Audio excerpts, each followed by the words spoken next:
Subscribe करिए हमारे channel target UP TET CTET को और बेल आइकन को दबाइए। हेलो फ्रेंड्स, मैं रेनू स्वागत करती हूँ आप सभी भावी अध्यापक एवं अध्यापिकाओं का आपके अपने channel target UP TET CTET में। दोस्तों, आज की इस वीडियो में हम पढ़ने वाले हैं बाल्यावस्था के विषय में। इससे पहले हम लोगों ने शैशवावस्था के विषय में पढ़ा था। शैशवावस्था की कौन कौन सी विशेषताएं होती हैं, परिभाषाएं होती हैं, सभी को हमने जान लिया था। दोस्तों, जब एक बालक जन्म लेता है, धीरे धीरे वह बड़ा होता है, तो उसमें कौन कौन से चेंजेस आते हैं, यानी कि किस तरीके से उसका जो बाह्य वातावरण है वह उसे प्रभावित करता है, उसके आसपास के आस पड़ोस के लोग, उसके माता पिता, उसका परिवार, उन लोगों का किस तरीके से बच्चे पर प्रभाव पड़ता है, बच्चा किस तरीके से भाषा सीखता है, किस तरीके से वह शब्दों को या अक्षरों को बोलना सीखता है। ये सारी बातें आप लोगों ने देख ली थी शैशवावस्था में। शैशवावस्था जन्म से लेकर के यानी कि 0 से लेकर के 5 वर्ष तक की अवस्था होती है। तो जन्म से लेकर के 5 वर्ष तक की अवस्था हो गई शैशवावस्था। अब 6 वर्ष से 12 वर्ष तक की जो अवस्था है ये हो गई बाल्यावस्था। अब देखिए, बाल्यावस्था में हमें क्या क्या चीजें पढ़नी है। तो बाल्यावस्था 6 से 12 वर्ष तक है दोस्तों।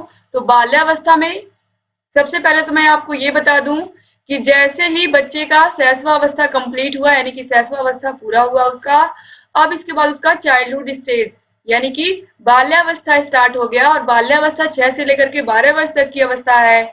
यही अवस्था है जब बच्चा अपने परिवार से बाहर निकलता है, या फिर ये कहें कि वह स्कूल में जाना स्टार्ट करता है। तो 6 साल का बच्चा जैसे ही होता है, एक चीज आप लोग जान लीजिए, जैसे ही बच्चा 6 साल पूरा करता है तभी वह स्कूल में एडमिशन पाता है। तो प्राथमिक विद्यालय में जो प्रवेश की अवस्था है वो 6 साल है। ये आपको अपने दिमाग में जरूर रखना है। तो अगर एग्जाम में पूछेगा कि प्राथमिक विद्यालय में प्रवेश की अवस्था कौन सी होती है, शैशवावस्था, बाल्यावस्था, किशोरावस्था, तो आप लोगों को अपने दिमाग में क्या रखना है? अपने दिमाग में बाल्यावस्था रखना है। क्योंकि आजकल लोग 3 साल 4 साल का होते ही बच्चों को स्कूल में भेज देते हैं, इसीलिए बहुत सारे बच्चे एग्जाम में ये क्वेश्चन गलत करके आ जाते हैं। उन्हें लगता है कि शैशवावस्था सही, क्योंकि शैशवावस्था जन्म से लेकर के 5 वर्ष तक होती है। तो इसलिए आप ध्यान रखिएगा, ये क्वेश्चन बहुत बहुत इंपॉर्टेंट है कि बच्चा किस अवस्था में विद्यालय जाना शुरू करता है।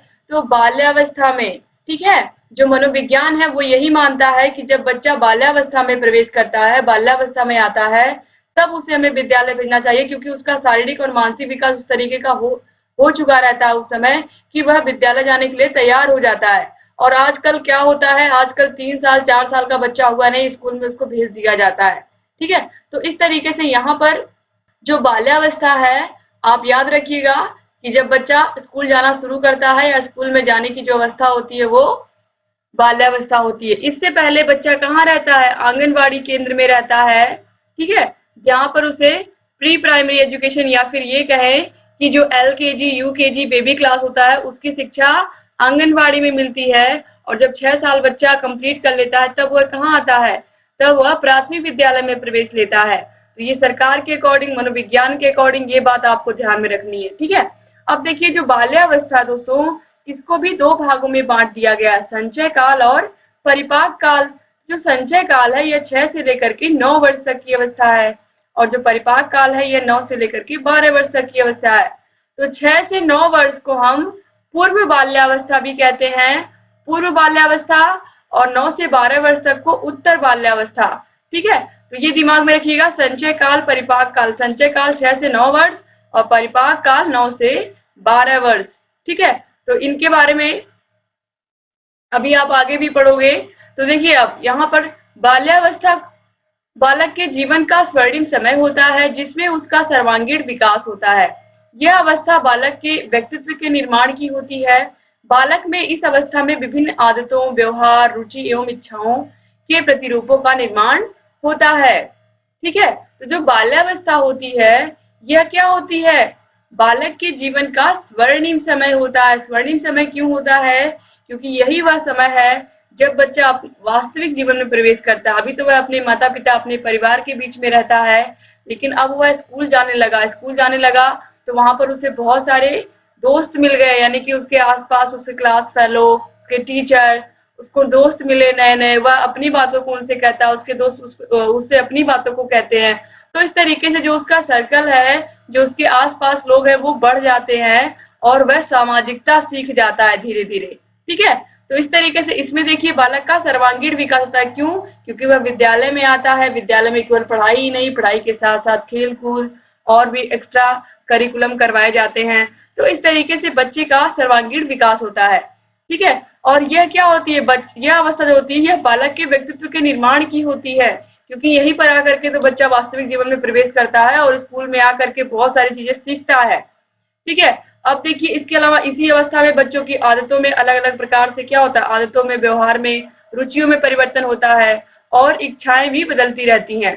तो इस तरीके से देखिए अब यहाँ पर कौन कौन सी परिभाषाएं हैं, बाल्यावस्था की परिभाषाएं बार बार एग्जाम में पूछी गई हैं, तो परिभाषाओं को आप जरूर याद रखिएगा। तीनों के तीनों अवस्थाएं, चाहे शैशवावस्था हो, बाल्यावस्था हो या किशोरावस्था हो, जो आप कल की वीडियो में पढ़ेंगे। तो देखिए जो बाल्यावस्था है इसमें देखिए कॉल एवं ब्रूस ने क्या कहा है, बाल्यावस्था जीवन का अनोखा काल है। क्या है?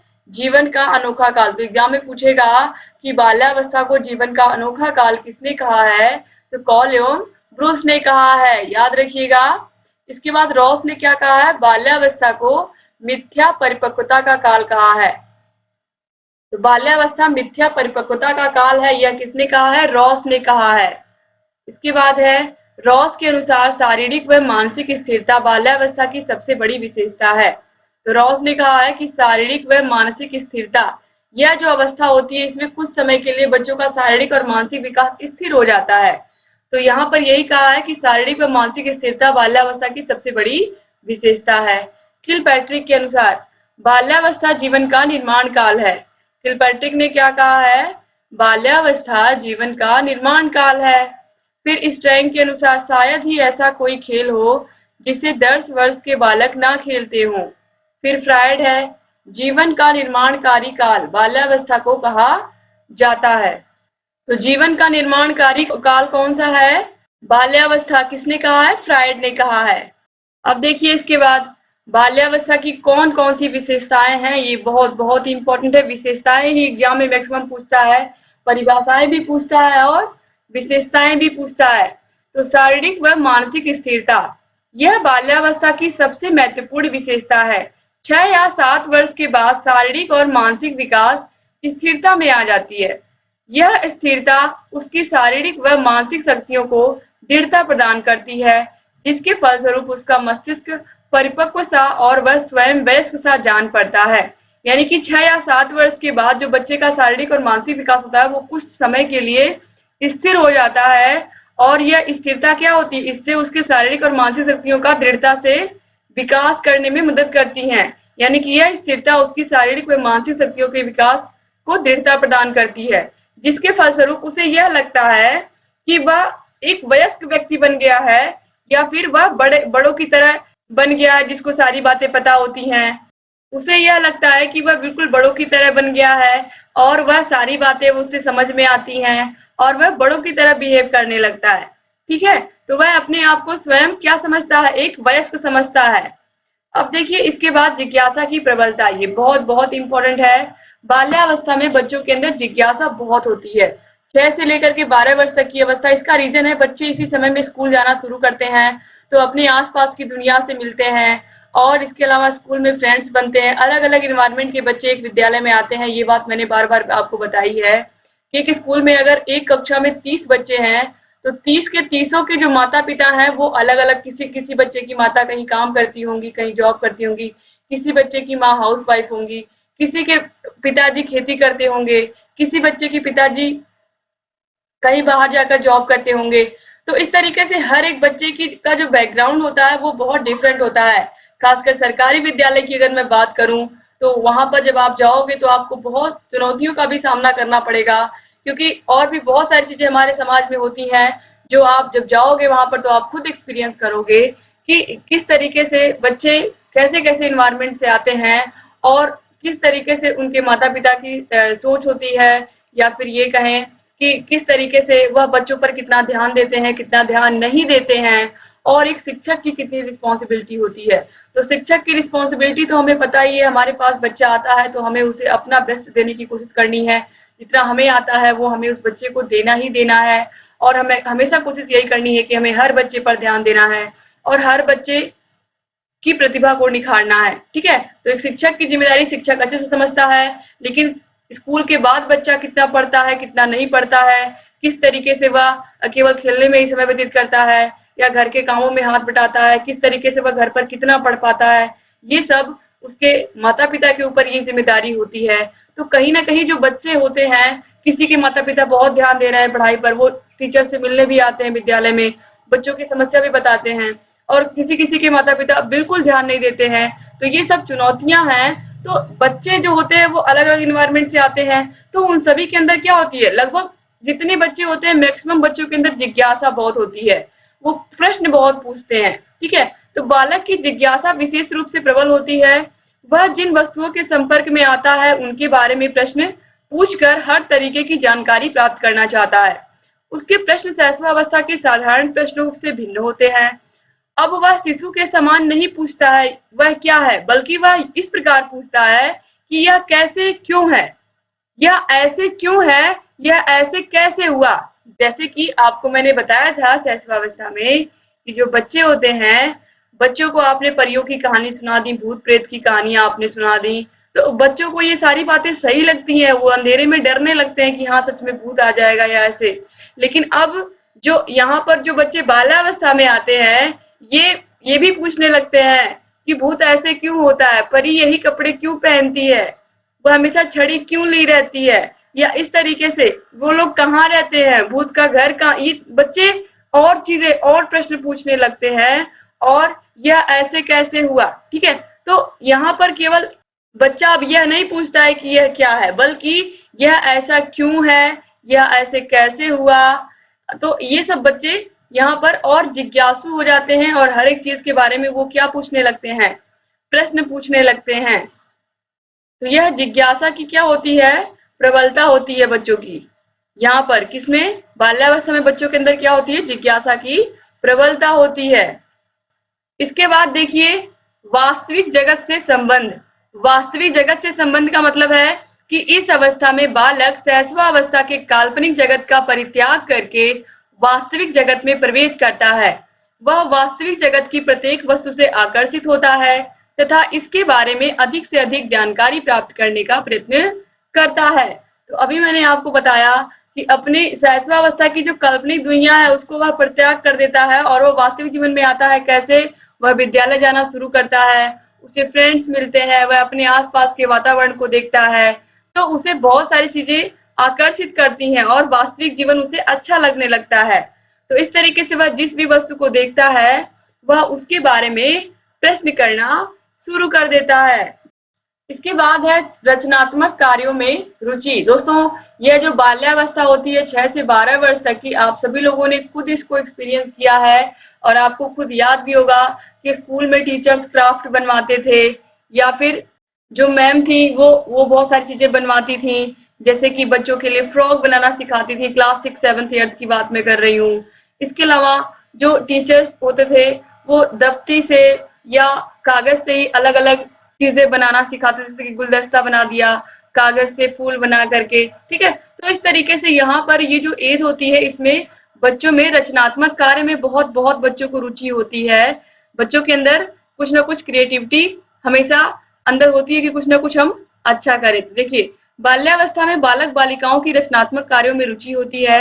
लड़के लड़कियां अपनी रुचि के अनुसार कार्यों को करते हैं, जैसे कि दफ्ती से गुलदस्ता या मकान बनाना, यानी कि जो दफ्ती होती है उससे गुलदस्ता बनाना, मकान बनाना, मिट्टी से खिलौने बनाना, ये तो हम सभी लोगों ने किया है। मिट्टी से खिलौने बनाना, मिट्टी के घर बनाना दिवाली में।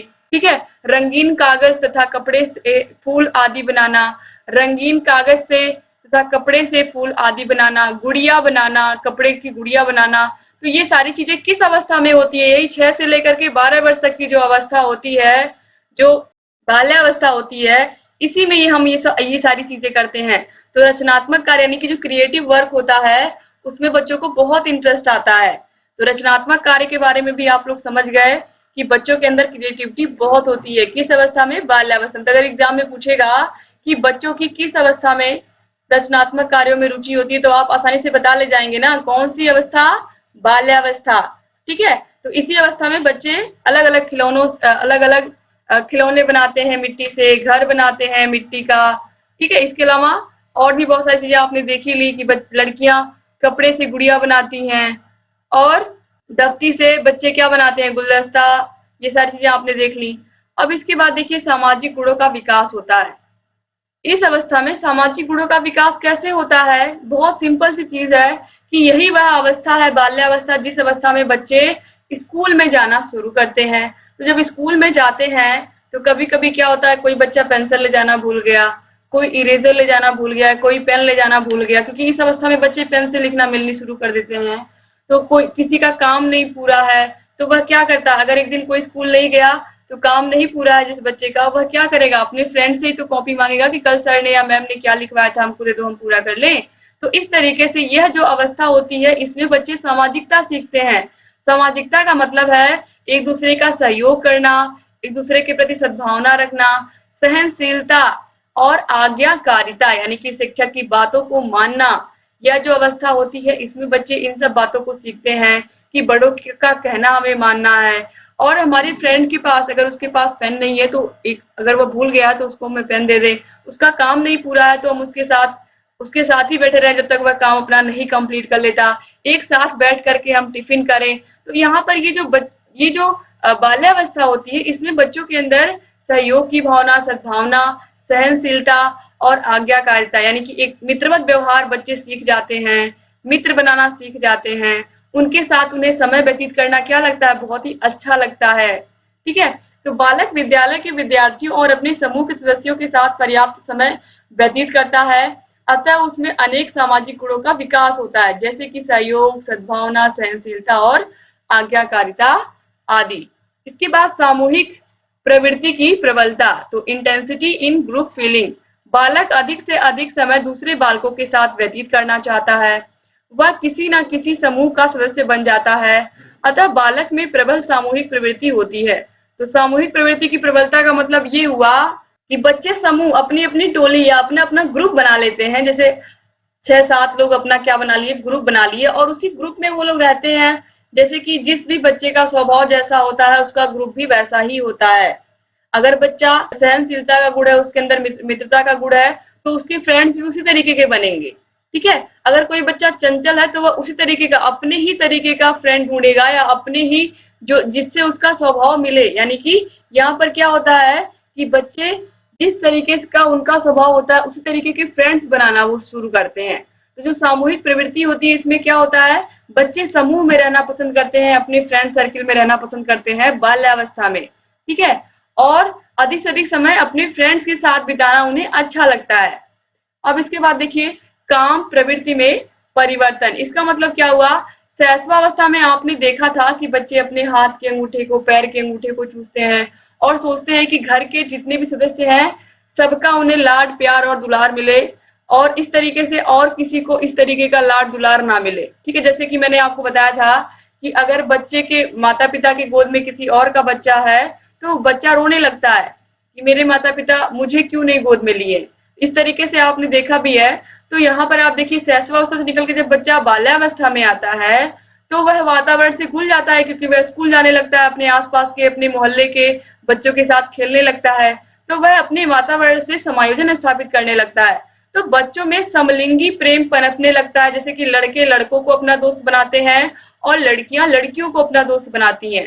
तो यहाँ पर देखिए ये जो 7वां पॉइंट है, याद रखिएगा कि किस अवस्था में लड़के लड़कों को दोस्त बनाते हैं और लड़कियां लड़कियों को अपना दोस्त बनाने लगती हैं। तो यह अवस्था 6 से 12 वर्ष तक की अवस्था बाल्यावस्था होती है, जिसमें बच्चे समलिंगी दोस्त बनाते हैं, या फिर यहाँ पर समलिंगी प्रेम होता है, लड़के लड़कों को अपना फ्रेंड बनाते हैं और उसी फ्रेंड सर्कल में रहते हैं, लड़कियां लड़कियों को अपना दोस्त बनाती हैं और अपनी फ्रेंड सर्कल में रहती हैं। ठीक है, तो इस तरीके से याद रखिएगा, ये पॉइंट बहुत इंपॉर्टेंट है। अब देखिए इसके बाद जो 8वां पॉइंट है वो है बहिर्मुखी व्यक्तित्व का विकास। तो development of extrovert personality. Development of extrovert personality का मतलब ये हुआ कि इस अवस्था में बच्चे जो होते हैं वो बहिर्मुखी प्रवृत्ति के होते हैं। वे बाहर घूमने, बाहर की वस्तुओं को देखने, दूसरों के प्रति जानने आदि में रुचि प्रदर्शित करने लगते हैं। यानी कि यह जो अवस्था होती है, इसमें बच्चों को घूमना अच्छा लगता है, बाहर की वस्तुओं को देखना अच्छा लगता है, बाजार जाना, पार्क जाना, जू जाना, यहाँ सब बच्चों को अच्छा लगता है और वह दूसरों के प्रति जानने में बहुत बहुत रुचि रखते हैं। यानी कि यही वह समय होता है जब हम बच्चों को अलग अलग चीजें सिखा सकते हैं और उनके ज्ञान में वृद्धि कर सकते हैं। बच्चों को घुमाने ले जा सकते हैं, भ्रमण पर बच्चों को टूर ले जा सकते हैं, पिकनिक ले जा सकते हैं। क्योंकि यह जो अवस्था होती है, इसमें बच्चों का बहिर्मुखी व्यक्तित्व का विकास होता है। बच्चे अपनी बातों को खुल करके कह पाते हैं। बहिर्मुखी व्यक्तित्व का मतलब क्या हुआ? आप लोग आगे पढ़ोगे भी, व्यक्तित्व चैप्टर जब मैं पढ़ाऊंगी तो युंग के अनुसार व्यक्तित्व 3 प्रकार का होता है: बहिर्मुखी, अंतर्मुखी और उभयमुखी। तो बहिर्मुखी जो व्यक्ति होता है वह अपने अंदर कुछ छुपाता नहीं है। वो जैसा होता है वह अपनी बातों को बाहर कह देता है, वह कुछ भी अपने मन में नहीं रखता है। ठीक है? तो इस तरीके से जैसे कि कोई नेता हो या जो भी, जो अपनी बातों को अच्छे से एक्सप्लेन कर पाए। ठीक है? तो बहिर्मुखी व्यक्तित्व क्या होता है? इसमें बच्चा बाहर घूमने में रुचि दिखाता है, बाहर की वस्तुओं को देखने में, दूसरों के प्रति जानने में इच्छा रखता है और अपनी रुचियों को भी दिखाने लगता है कि उसे गाना पसंद है, उसे डांस करना पसंद है और वह अपनी उस कला का प्रदर्शन क्लास में करता है या जहाँ पर शिक्षक कहते हैं वहां पर वह अपनी कला का प्रदर्शन करता है। तो बच्चे को बिल्कुल, बच्चे के अंदर कोई झिझक नहीं होती है। शिक्षक ने एक बार कह दिया कि हाँ, अगर डांस में अच्छा बच्चा डांस करके दिखाओ तो बच्चा डांस करने लगेगा। बच्चा गाने में अच्छा, आप गाने को कहोगे तो बच्चा गाना गाने लगेगा। तो बच्चे के अंदर किसी प्रकार का कोई शर्म नहीं होता है, बच्चा बिल्कुल खुला होता है, यानी कि बहिर्मुखी व्यक्तित्व का होता है। उसको बिल्कुल, उसके अंदर झिझक नहीं होती है। शिक्षक ने कह दिया, यानी कि अभी आपने देखा है कि बच्चों के अंदर आज्ञाकारिता का गुण होता ही है। जो बहिर्मुखी व्यक्तित्व होता है किस अवस्था में होता है? बाल्यावस्था में होता है। इस बात को आप ध्यान रखिएगा। अब देखिए संग्रह की प्रवृत्ति, ये लास्ट पॉइंट है लेकिन मोस्ट मोस्ट इंपॉर्टेंट है। एग्जाम में कई बार पूछा है कि संग्रह प्रवृत्ति का विकास किस अवस्था में होता है। तो संग्रह प्रवृत्ति का मतलब, संग्रह मतलब क्या होता है? इकट्ठा करना। तो संग्रह की प्रवृत्ति बाल्यावस्था में तीव्र होती है। विशेष रूप से गोलियां, खिलौने, मशीनों के कल पुर्जे, पत्थर के टुकड़े आदि तथा लड़कियां विशेष रूप से खिलौने, गुड़िया, कपड़े के टुकड़े आदि संग्रहित करती देखी जा सकती हैं। खासकर जो बच्चे गांव में खेलते हैं, आपने देखा होगा छोटी उम्र में या 6 से 12 वर्ष तक की अवस्था में वो गोलियां खेलते हैं और उन गोलियों को कलेक्ट करके अपने पास रखते भी हैं और उन्हें वह खेलना बहुत अच्छा लगता है। जब आप जाओगे प्राइमरी विद्यालय में पढ़ाने तो आप देखोगे कभी कभी बच्चों के बैग में भी आपको गोलियां मिल जाएंगी, क्योंकि हर एक गांव में बच्चे खेलते ही हैं। ठीक है? इसके अलावा बच्चे क्या करते हैं? खिलौनों को इकट्ठा करते हैं। उन्हें इकट्ठा करना, उन्हें लोगों को दिखाने में बहुत अच्छा लगता है कि देखो मेरे पास इतने खिलौने हैं। ठीक है? इसके अलावा जो मशीनें होती हैं उनके कल पुर्जे इकट्ठा कर लेते हैं। जो घर में टूटी फूटी कोई चीज होती है या कोई मशीन खराब हो गई है तो उसके पुर्जे हैं, तो उसको वह कलेक्ट करते हैं। मतलब बच्चों के अंदर संग्रह की प्रवृत्ति होती है। इसके अलावा पत्थर के टुकड़े इकट्ठे कर लेते हैं जो उन्हें बहुत अच्छे लगते हैं, सुंदर सुंदर। लड़कियां क्या करती हैं? वह गुड़िया गुड्डों के खेल खेलती हैं। गुड़िया गुड्डों के खेल खेलती हैं। उन्हें यह खेलना क्या लगता है? बहुत ही अच्छा लगता है। तो गुड़िया गुड्डों का खेल उन्हें खेलना बहुत अच्छा लगता है। कपड़े के टुकड़े भी लड़कियां क्या करती हैं? इकट्ठा करती हैं। तो वह खिलौनों से गुड़िया गुड्डे से खेलती हैं, गुड़िया गुड्डे की शादी करवाती हैं। ये सब लड़कियां किस अवस्था में करती हैं? बाल्यावस्था में, 6 से 12 वर्ष तक की अवस्था में। ये सब इस तरीके के गुड़िया गुड्डे के खेल खेलना उन्हें अच्छा लगता है। कपड़े के टुकड़े भी वो इकट्ठा करती हैं और इससे खुद कपड़े की गुड़िया बनाती हैं। तो ये सब जो अवस्था होती है, यह कौन सी अवस्था होती है? यह बाल्यावस्था होती है। इसमें बच्चों के अंदर संग्रह करने की प्रवृत्ति होती है, वस्तुओं को इकट्ठा करने की प्रवृत्ति होती है, खिलौनों को इकट्ठा करने की प्रवृत्ति होती है, पत्थर के टुकड़ों को इकट्ठा करने की प्रवृत्ति होती है और गोलियां खेलने और गोलियों को इकट्ठा करने की प्रवृत्ति। ये लगभग सभी प्रशिक्षुओं को पता भी होगा। और तो इस तरीके से यहाँ पर ये सारी चीजें आप लोगों ने खुद एक्सपीरियंस की है, आप खुद बाल्यावस्था से निकल के आए हैं, तो आपने इन सभी चीजों को एक्सपीरियंस तो किया ही होगा। तो यहाँ पर आप लोगों ने पूरा बाल्यावस्था आज पढ़ लिया, बाल्यावस्था की विशेषताएं, बाल्यावस्था की परिभाषाएं सब आपने देख ली। अब इसके बाद जो अगली अवस्था है, किशोरावस्था, उसको हम अगली वीडियो में देखेंगे और इसके बाद आपकी जो क्लासेस हैं उनकी टाइमिंग और बढ़ेगी, क्योंकि यहाँ पर जो शैशवावस्था, बाल्यावस्था और किशोरावस्था है, ये तीनों अवस्थाएं आपके एग्जाम के लिए बहुत बहुत इंपॉर्टेंट हैं, बहुत ही ज्यादा, क्योंकि यहाँ पर बच्चे का विकास होता है और इन्हीं तीनों अवस्थाओं के बारे में आपको विशेष रूप से पढ़ना है और इनसे अलग अलग क्वेश्चन एग्जाम में बहुत बनता है दोस्तों, इसीलिए मैंने तीनों को अलग अलग पढ़ाने का डिसीजन लिया है। तो बाल्यावस्था खत्म हो गया। अब अगली जो अवस्था है वो है किशोरावस्था, और इसके बाद ये बाल्यावस्था की तीनों अवस्थाएं खत्म होने के बाद फिर हम अगले चैप्टर्स पढ़ेंगे और फिर लॉन्ग लॉन्ग वीडियोस आपको मिलेंगे। तो उम्मीद करती हूँ कि ये वीडियो भी आपको पसंद आई होगी और आप लोग इसको भी अपने कॉलेज फ्रेंड्स को शेयर करना नहीं भूलेंगे। शेयर कर दीजिएगा दोस्तों, जितना आप शेयर करोगे उतना अधिक से अधिक प्रशिक्षु हमसे जुड़ेंगे और सभी लोगों की जो तैयारी है वो और बेहतर हो पाएगी। डिस्क्रिप्शन बॉक्स, कमेंट बॉक्स में आपको ऑल सब्जेक्ट की लिंक मिल जाएगी। आप सभी वीडियोस को देखिए, यूपी टेट, सी टेट की कौन सी किताबें लेनी है, बिना कोचिंग के तैयारी कैसे करनी है, ये सारी वीडियोस की लिंक आपको डिस्क्रिप्शन बॉक्स, कमेंट बॉक्स में मिल जाएगी। यहाँ आई बटन पर भी क्लिक करके आप सारे वीडियोस को देख सकते हैं।